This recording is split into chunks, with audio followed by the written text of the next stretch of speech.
Well, a warm welcome to today's talk. Now, yesterday we recapitulated the alarming number of excess deaths in the United Kingdom, and we know that this is true in many countries of the world. And recently we had the pleasure on this channel of interviewing Professor Angus Dalgleish, one of the country's leading doctors, medical oncologist, consultant, professor of medicine, and various other things like that.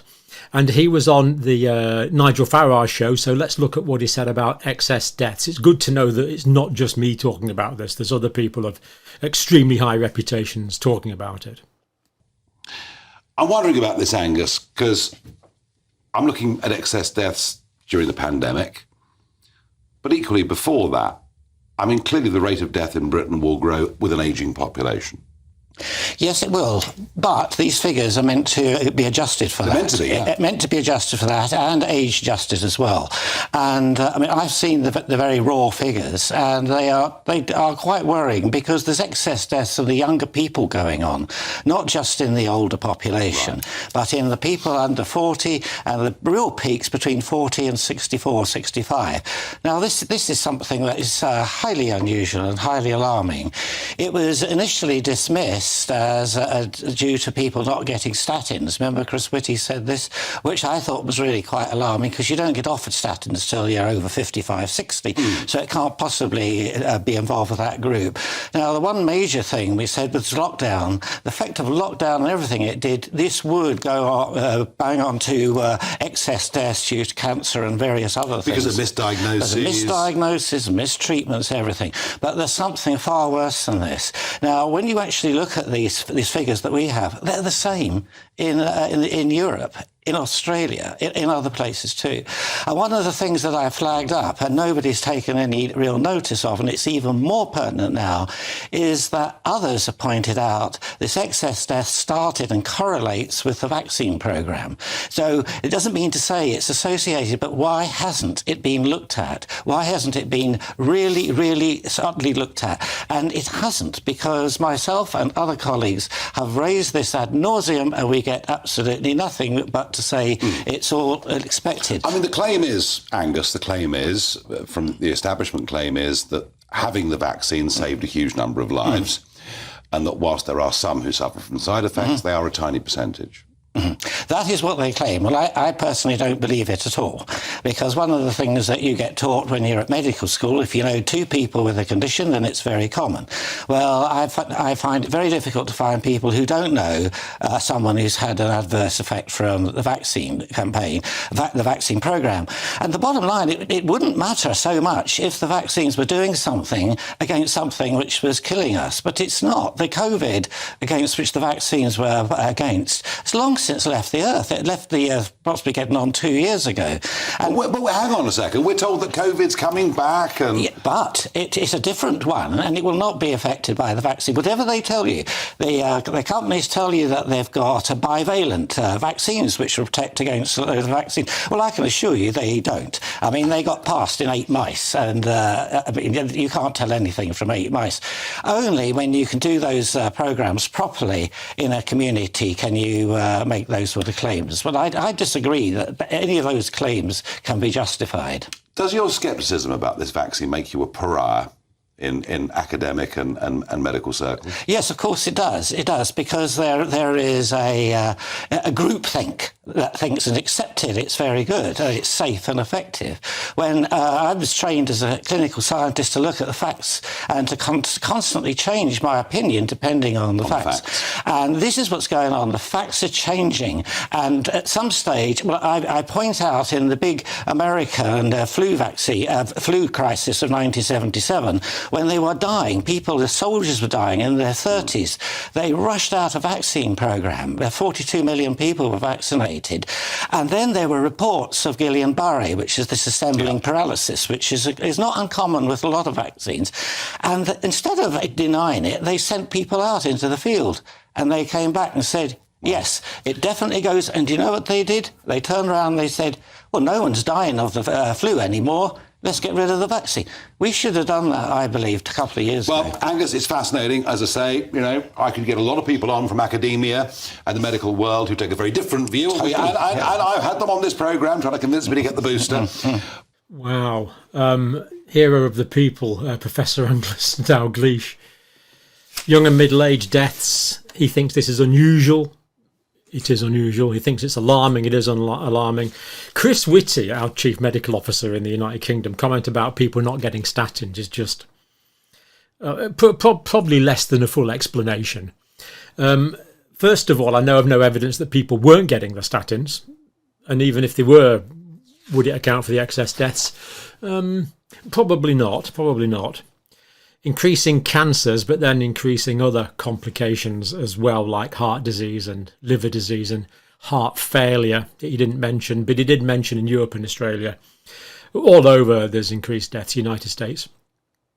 Correlations are there to be looked at. Why don't we examine all possible correlations? Austin, Bradford, Hill criteria. Why is this not being done? It is inexplicable that we are not looking at all possible reasons for the excess deaths.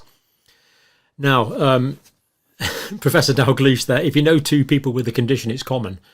I know more than 2 people with a particular adverse reaction. Groupthink, change opinions as the evidence changes, do no harm. Just great to see someone of Professor Dalgleish's stature talking about this. Now, the second part is about cancer. Let's listen to him now about cancer. Your absolutely specialist field of oncology. Now, the Times newspaper going very big today. Yes. On several issues to do with cancer. The first one we touched on a moment ago, lack of diagnoses for cancer during the pandemic. How serious is that? I think it was very, very serious. And that's why I said at the time with lockdown that anybody's lives saved from lockdown would be more than tripled in people who died because of lockdown. And if they'd had the services, I mean, the NHS became a COVID service, so everything was shut down. And we know that within cancer, getting early diagnosis is absolutely crucial for cure. I mean, it's really amazing how well we've improved over the last 20 years. We can cure a lot of cancers that couldn't be cured before, but only if we get them early. And what we are witnessing is people who've actually had the symptoms, they've tried to get tests and they've been cancelled 2 or 3 times.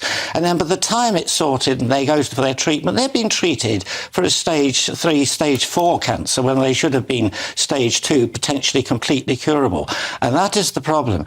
Now, the other thing that's come on that we're dealing with is the number of people who are now being susceptible to cancer because of their lifestyle. And one of the biggest is actually obesity. I mean, we've recognised this obesity for a long, long time, but it is a major cause. It was picked up initially with renal cancer, then endometrial cancer.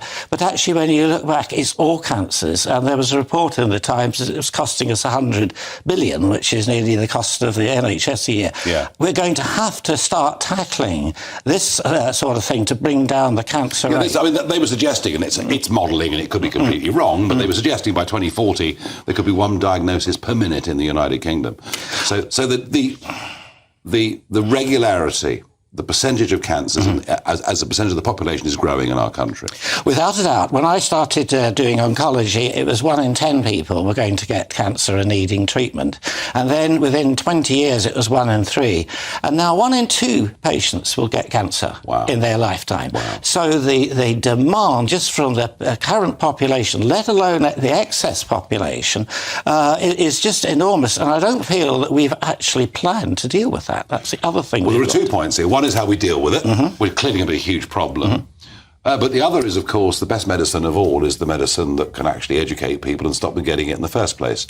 We fought huge battles with drinking, excess drinking, smoking, but you're suggesting actually diet is now playing as big a factor as anything else.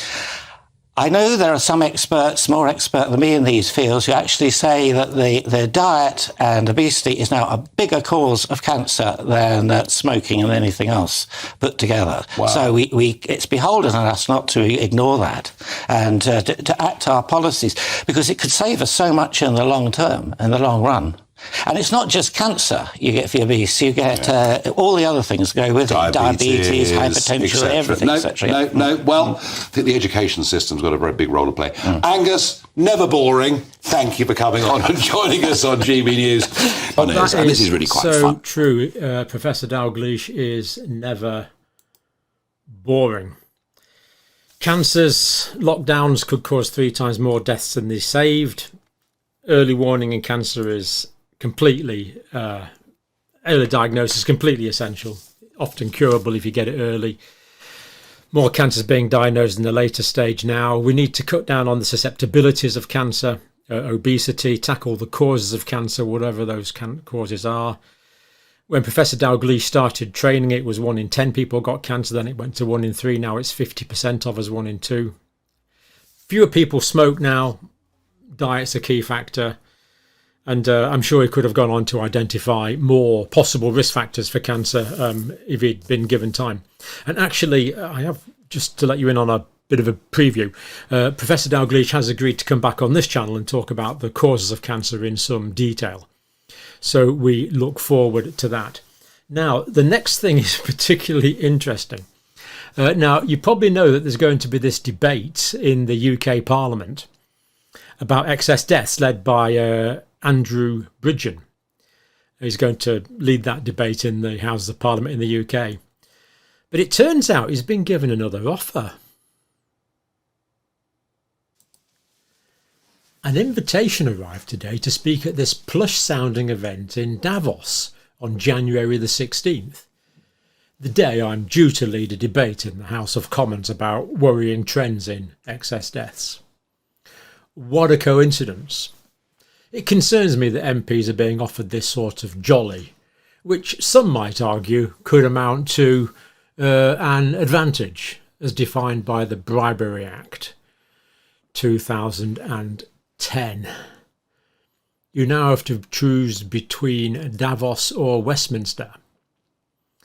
So quite interesting there. Is he going to be going? No, Mr. Bridgen is going to carry on with the debate in the House of Commons about excess deaths. Needless to say, I won't be going. And this was the event to which he was invited. Well, I'm pleased to see that Mr. Bridgen is going to be doing the job he's paid for, to represent his constituents in Parliament rather than going off to Davos. But I'm sure he will be missing a very nice dinner. But there you go, that's the cost of public service. Now, obviously, the next question on your mind is, will I be going to Davos? Well, it's another 10 days yet, so my invitation might well arrive. Let's wait and see. Unless, of course, they don't consider me a stakeholder. But yeah, we'll see. I'll keep you informed on that. Strange thing is, I can't remember voting for any of the delegates. What's it talking about? Let's have a quick look at this Davos thing just before we finish. So here we see the website for the exciting countdown to the World Economic Forum annual meeting, entitled or subtitled, I guess, Rebuilding Trust, 15th to the 19th of January 2024.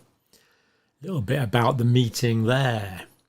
The World Economic Forum provides a global, impartial and not-for-profit platform for meaningful connection between stakeholders, to establish trust and build initiatives for cooperation and progress.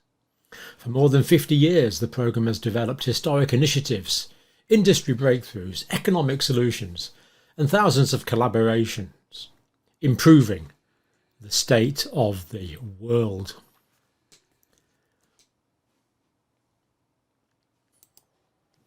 Well, that sounds great. Rebuilding trust. That's really a good idea. Improving the state of the world. What a good idea. Let me know in the comments if you think this is the best way to achieve it via the World Economic Forum. But for now, thank you for watching. And thank you, Mr. Bridgen, for going to the debate. Thanks, Professor Dalgleish, and thanks to Nigel Farage for a really great interview.